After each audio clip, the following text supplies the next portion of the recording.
Hello dear friends, আজকের ভিডিওতে বিজয় নিয়ে যত ধরনের প্রবলেম হতে পারে, যত ধরনের প্রবলেমে মানুষ পড়ে, সব প্রবলেমগুলো আমি তুলে ধরার চেষ্টা করব।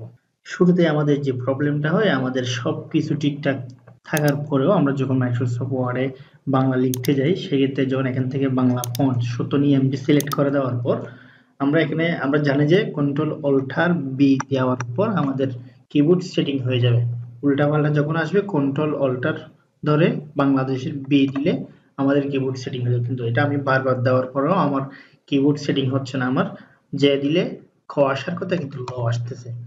তাইলে আমাকে তখন দেখতে হবে, অনেক সময় আমাদের কম্পিউটার চালু হওয়ার পর অটোমেটিক ভাবে বিজয় 52 বা বিজয়ের যে ভার্সনটা আমরা ব্যবহার করে থাকি সেটা ইনস্টল হয় না, সেটা ওপেন হয় না।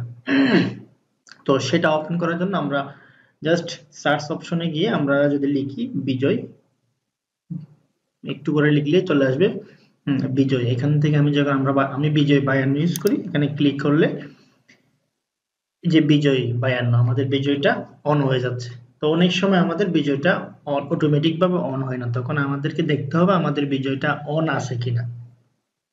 তাইলে এখন যদি আমরা ctrl+alt ধরে বাংলাদেশের বি দিই, তাহলে আমাদের এখানে ঠিকঠাক ভাবে লেখা চলে আসবে, যে দিলে ক আসতেছে, তার মানে আমার কিবোর্ড সেটিং ওকে। এরপর হচ্ছে আমরা অনেকে ভুল করে বাংলা ctrl+alt+b দিতে গিয়ে ctrl+alt+v দিয়ে ফেলি, তখন আমাদের কিবোর্ডে একটা প্রবলেম হয় যে আমাদের এই ফন্টটা চলে আসে, এরপর আমরা যতই যা কিছুই লিখি না কেন, এটা হচ্ছে অব্র ফন্ট।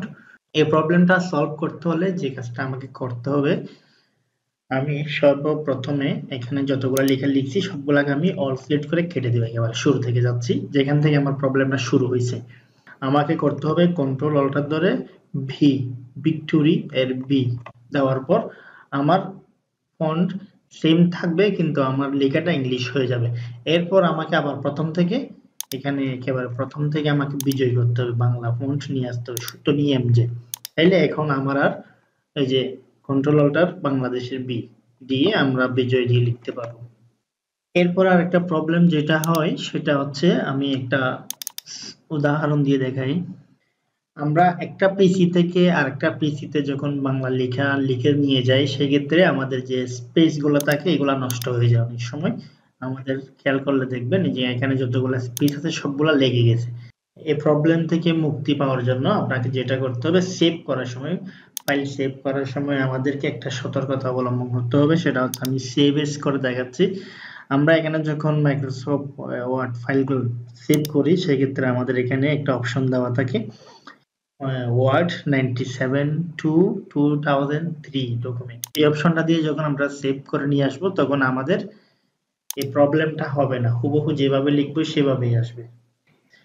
এরপর আরেকটা যে প্রবলেম হয় সেটা হচ্ছে, আমরা যখন করে লিখি, যেমন আমি বিজয় কিবোর্ড নিয়ে আসি, এখন আমি যদি লিখি খ র একার রে করে দিয়ে স্পেস দিই, তখন আমাদের রটা ও হয়ে যায়। এই প্রবলেমটা কেন হয়? এই প্রবলেমটা হওয়ার কারণ হচ্ছে আমাদের অটো কারেকশন অন করা থাকে। আমাদের মাইক্রোসফট ওয়ার্ডের একটা অটো কারেকশন অপশন আছে, সেটা আনতে হলে আমাদেরকে কাস্টমাইজ কুইক অ্যাক্সেস টুলবারে যেতে হবে। এখানে আসার পর আমাদেরকে যাইতে হবে প্রুফিং অপশনে যাওয়ার পর এখানে দেখা যাচ্ছে অটো কারেক্ট অপশন। এখানে ক্লিক করলে আমাদের এখানে সবগুলাতে টিক চিহ্ন দেওয়া থাকে, বেসিক্যালি এটা দেওয়াই থাকে। আমরা এখান থেকে যতগুলা টিক চিহ্ন দেওয়া থাকবে সবগুলা তুলে দিয়ে আমরা ওকেতে ক্লিক করব। তাইলে আমাদের সেই প্রবলেমটা আর হবে না। এখানে জাস্ট ওকেতে ক্লিক করলে আমাদের সেই প্রবলেমটা আর হবে না। এরপরে বিজয় 52 আমরা যখন কম্পিউটার সেটআপ করে নতুন করে বিজয় যখন সেটআপ করি, সেক্ষেত্রে আমাদের বিজয়টা সেটআপ হয় না, সেখানে একটা নোটিফিকেশন দেখায়।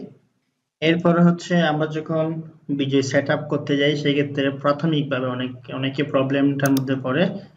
আমাদেরকে বলা হয় .NET ফ্রেমওয়ার্ক 3.5 বা বিভিন্ন ভার্সনের .NET ফ্রেমওয়ার্ক ডাউনলোড করার জন্য বলা হয়। আমরা এখান থেকে ডাউনলোড করতে গেলে বিভিন্ন প্রবলেমে পড়ে থাকি। এখানে .NET ফ্রেমওয়ার্কটা আমরা কিভাবে অন করব, এটা আমরা কম্পিউটারের সেটিংস থেকে অন করে দিতে পারি। কিভাবে করব সেটা করার জন্য আমরা চলে যাব কন্ট্রোল প্যানেলে যাওয়ার পর আমরা সেখানে যাব প্রোগ্রাম এন্ড ফিচার্স।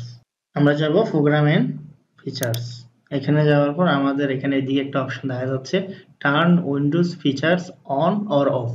এই অপশনে ক্লিক করলে আমাদের .NET ফ্রেমওয়ার্কের যে প্রবলেমটা আমরা ফেস করি সেটা এখানে দেখা যাবে। এখানে আমাদেরকে করতে হবে, এখানে টিক চিহ্ন দেওয়া থাকবে না, এখানে টিক চিহ্নগুলা দিয়ে আমরা জাস্ট ওকেতে যখন ক্লিক করব আমাদের এই .NET ফ্রেমওয়ার্ক গুলো অটোমেটিক্যালি ডাউনলোড হয়ে যাবে। অবশ্যই আপনার নেট কানেকশন থাকা লাগবে, সেখানে নেট কানেকশন না থাকলে হবে না। অটোমেটিক্যালি এখান থেকে .NET ফ্রেমওয়ার্ক ডাউনলোড হয়ে যাবে। দেন আমরা যখন বিজয় সেট আপ করবো আর কোনো ধরনের নোটিফিকেশন দেখাবে না, এই ধরনের নোটিফিকেশন আমাদেরকে আর দেখাবে না। এরপরও বিজয় আমরা যেটা শর্টকাট ভাবে নিয়ে আসি সেটা যদি আমরা মাউসের সাহায্যে এখান থেকে নিয়ে আসতে চাই, এটা আমরা এই যে বিজয় বায়ান্ন, যে এখানে দেখা যাচ্ছে, এখানে আমরা যখন ক্লিক করব, যখন চারপাশে লাল মাঝখানে সবুজ এই অপশনটা দেখা যাবে, তখন আমাদের বাংলা সেটিং অন করা। এখন আমরা যে দিলে ক আসবে, উল্টা পাল্টা আসলে আমাদেরকে কিবোর্ড সেটিং করতে হবে কন্ট্রোল অল্টার ধরে বাংলাদেশের বি, অথবা এই অপশন থেকে সেটিং করে নিতে হবে। এরপরও যদি বিজয়ের কোনো একটা প্রবলেম আপনি ফেস করে থাকেন তাহলে কমেন্টে জানান, আমি কমেন্টে আপনার সমস্যা সমাধান করার চেষ্টা করব।